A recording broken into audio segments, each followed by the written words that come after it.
Hello everybody and welcome to this second mindfulness session and about looking after ourselves at home. And this session is more about what do we do with racing thoughts, the thoughts and feelings that we have at this very difficult time. So just a wee recap on the mindfulness. Mindfulness is bringing your awareness to the present moment, but with acceptance.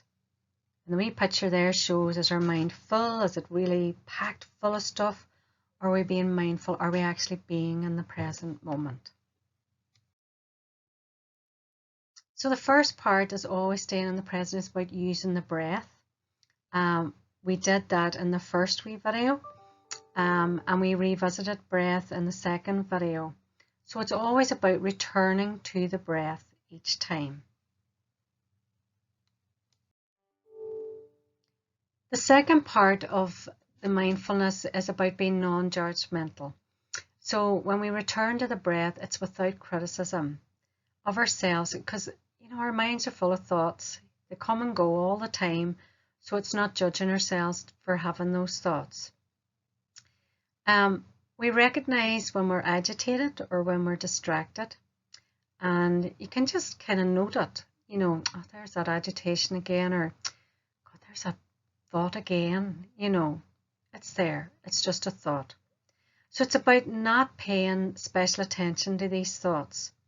Don't judge them. Try to disempower them. With a candle, when you put a lid on, you're starving it of oxygen and the light goes out. So it's a wee bit like that. If you starve these thoughts of oxygen, so we're not giving them any power, they're just thoughts. We don't have to believe them. They'll pass. Sometimes you have thoughts, but they're not your thoughts. There's that stupid thought again. I am stupid. Sometimes we believe, oh God, no, that's me. I'm stupid. It's just a thought. Let it go. Don't give it the power. Mindfulness with the breath. When we were doing the breathing, right? Mindfulness with the breath, breathing in and breathing out, allows us to observe our thoughts. And then we can kind of see where there's patterns. And you can actually break patterns. Those patterns don't have to maintain themselves. We can actually break a pattern. So in this wee image here, you have a road. There's two pathways. And one pathway, oh God, what if everything goes wrong? If I take this pathway, the other pathway, well, what if everything goes right? And what we tend to do, we tend to focus on the negative. We tend to think, oh my God, everything's going to go wrong, instead of actually believing that sometimes, well, actually, things can go right. Even when things are difficult, some things can go right too. And William James was a great philosopher and a psychologist, and he says the greatest weapon that we have against our, stress is our ability to choose one thought over the other. So that two different pathways that we see in the photograph. Only we have the power to unwelcome those thoughts. We have the power, we give the power to unwelcome thoughts, right? Only we can give them that power. And the art of being wise is knowing what to overlook. So letting one thing, that's a negative thought, just let it go, and hang on to the thoughts that are actually good for us. So it's about learning to do that. And it doesn't happen overnight, and it's actually a conscious decision that we're actually doing. We're actually making a conscious decision to do that. I am standing here, there's that thought, but I am not giving it the power, I am letting it go. So it's quite conscious. So there's different types of thoughts. There's neutral thoughts. There's the cat sat on the mat. So it's neutral. There's nothing, we're not interacting with it in any way, kind of thing. There's positive thoughts. Do you know what? I really had a good day today. And, when I look outside and the weather's beautiful, and every evening when I finish, I go out and I sit redecking. I go up and I sit on my decking and I have my cup of tea and I sit for a wee while, or I might sit and read a book. And I actually think, oh, you know, I am thankful for that moment. You know, I have had a good day. I feel sometimes, you know, that when I'm working, you know, I'm doing something that's good. That's a good day. You know, I try to find things, and I hang on to those things. So even in the middle of everything that we're going through, we need to try and focus in on really good positive thoughts of things that we can really note and hang on to that feeling that we have, you know, when we have that thought that something is good. There's the negative thoughts. Oh God, I can never remember how to do this. That's one of mine, actually. That's why I write everything down, because if I don't write it down, I tend not to remember it. But I don't beat myself up for it. I just say, right, I've got so much going on, you know, you can't remember everything. Or there's one that a lot of people hang on to, I must be stupid. People have told me I'm stupid, I must be stupid. When we're low or anxious or angry, we tend to have more unhelpful thoughts, more negative thoughts, more racing thoughts. Could be about ourselves, could be about the future, could be about the world around us. And at the moment, it's very much a mixture of all those things, because we are worried about ourselves, we're worried about others as well, we're worried about the future, we're worried about the world around us. But once you become aware that you're having those thoughts, you can start to distance yourself from these thoughts. So they'll have less, then little, and then no impact on you. You just recognize there's the thought. So this is a wee question. Why did the Titanic sink? Right? So most people say, well, God, you know, of course the Titanic sunk. It hit, you know, the iceberg. That's why the Titanic sunk.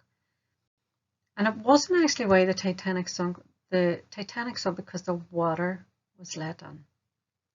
So we're going to try and not be like the Titanic, because a lot of thoughts are actually breathing thoughts from the past.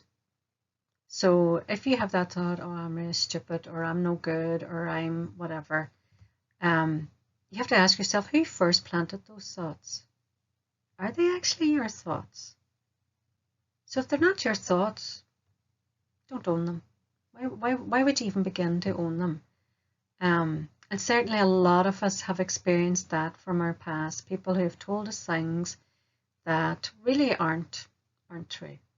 So don't own those thoughts. I found that when I was looking after my mum, and I was very anxious and I couldn't sleep at night, and my heart would be racing, and my head would be crowded with the day that was before, and I should have done this, I should have done that, why didn't I say this, why didn't I say, you know, reliving everything through about her care, everything, every tiny detail. And the only thing that actually helped me was that I would concentrate on my breathing. So I didn't have this lovely wee object to focus on. It was a lovely Claire Harkin that gave us these to kind of focus on the breathing that we've done in the first two videos.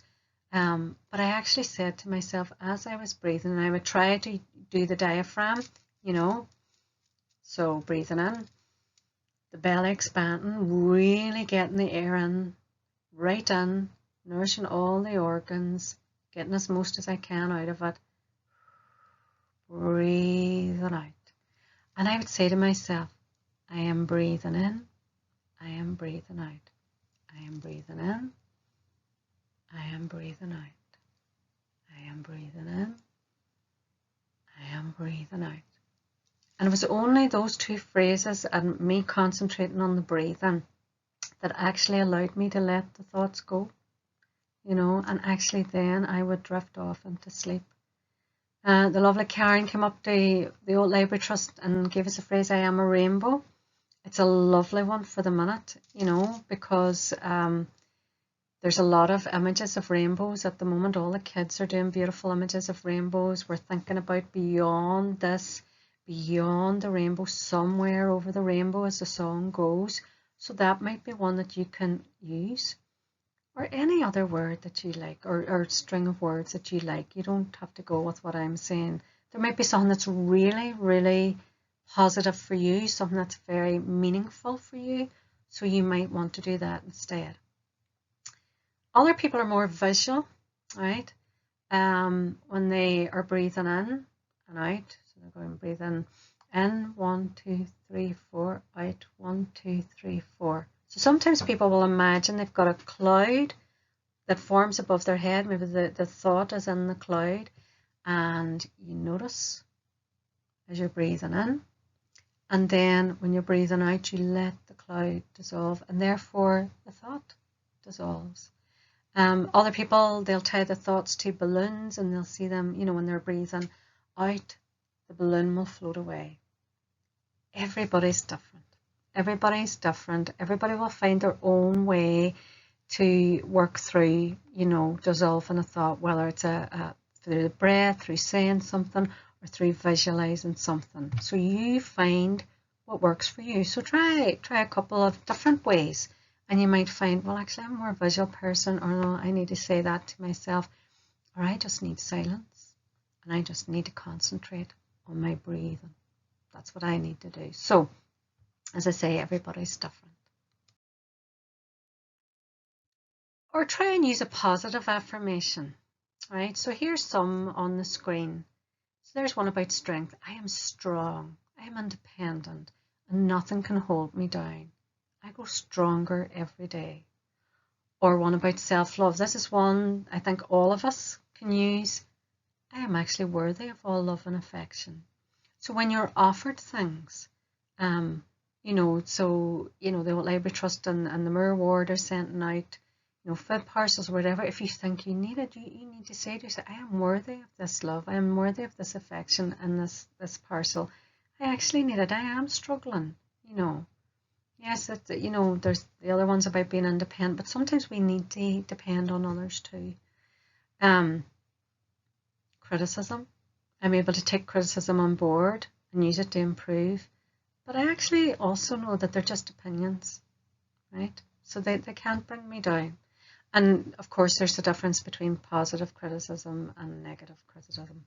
So I'm only talking really about positive criticism there.